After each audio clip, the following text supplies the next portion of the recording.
The basket. Well, this is one after that, and it's an excellent movie. But they made like one of the victims of Hannibal Lecter was a child molester, and he got burned up, and he looks like Fire Marshal Bill. So I watched the movie. It's all I can think of. It's like it ruins it for me. It's a great movie too. It's like Fire Marshal Bill is the guy, and it's not supposed to be. Well, I don't think it was supposed to look like Fire Marshal Bill. But it does. That's the funny thing. You know which one I know what you're talking about. The guy that's in the wheelchair, right? Yeah, yeah. He has it out for the to feed him to the pigs. He has this whole big plan. Yeah, it looks just like Fire Marshal Bill. I didn't think that, but until now. Oh, sorry, I ruined it.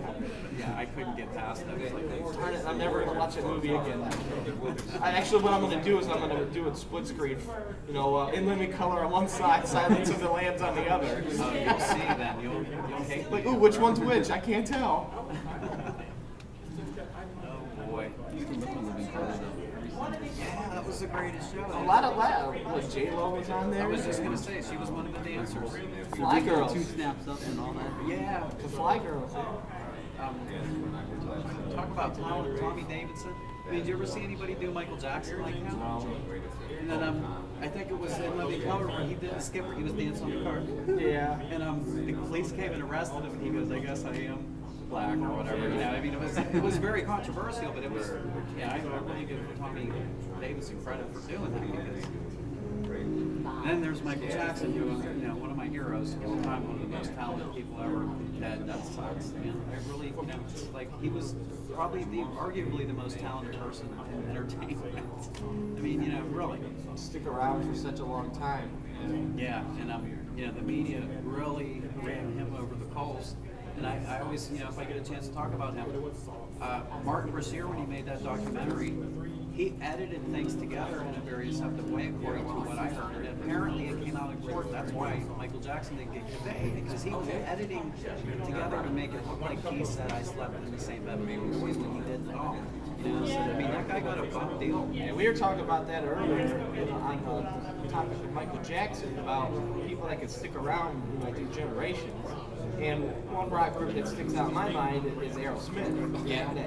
But they're actually in the talks right now of trying to get rid of Steven Tyler and replace him with a new lead singer. Yeah, that's awesome. Would you agree that is probably not going to be a good idea? No, I mean, I would agree. Yes. I mean, you can't replace him. No. I mean, that's not Aerosmith. It's not a good idea. That's not Aerosmith. Yeah, well, I think Foreigner and other bands have done that over the years. Journey, whatever. But I mean, if you think about it from the perspective of the band members, it's different for them because it's their baby, so to speak. Even though he's a huge part of it. If I had a band and had it out with the lead singer, nothing against Steven Tyler. I mean, he's awesome. I'm just saying, but when he's going to leave or you're having a falling out, you have all your life invested in this musical machine. You want it to go on, and that's why that happens, obviously. But see, being in the music industry like you are, you could probably go through a lot of bands and name off most of the people in it. But put yourself in the seat of the average person, average listener. Right. Foreigner, how many people do you think normal people can name the lead singer? Not normal. How many people can do it with Journey? Yeah, How many people can do it with Aerosmith? everybody knows. Exactly. It's right. just, when you think of Aerosmith, you think of him. You don't think of, hardcore fans know Joe Perry. I mean, they know the rest of them. But normal, everyday people think of Steven Tyler. That's it. I agree. He is Aerosmith for most people.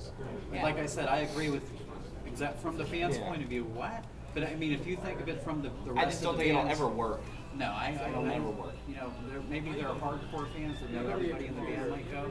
But I was just explaining from the band members' point of view, they probably want to keep it going. It's because they have all this money invested. But as a fan, that's a really tough thing. At this to point, do. how much money? They've made so much money, Yeah, they can really. just cut their losses. I agree. So, I agree. So, what kind of projects you have coming up? You're working on, you said you have a new CD coming out, right? Yes, like I said, it's a concept album about the Illuminati and fighting them and et cetera and so on. Bringing light to it and probably touched on a lot of things that go on that people don't necessarily believe in. It's definitely a different concept. I mean, making an album about it specifically. And that's one of the reasons I'm doing it because Most people talk about it, but not a lot of people would actually.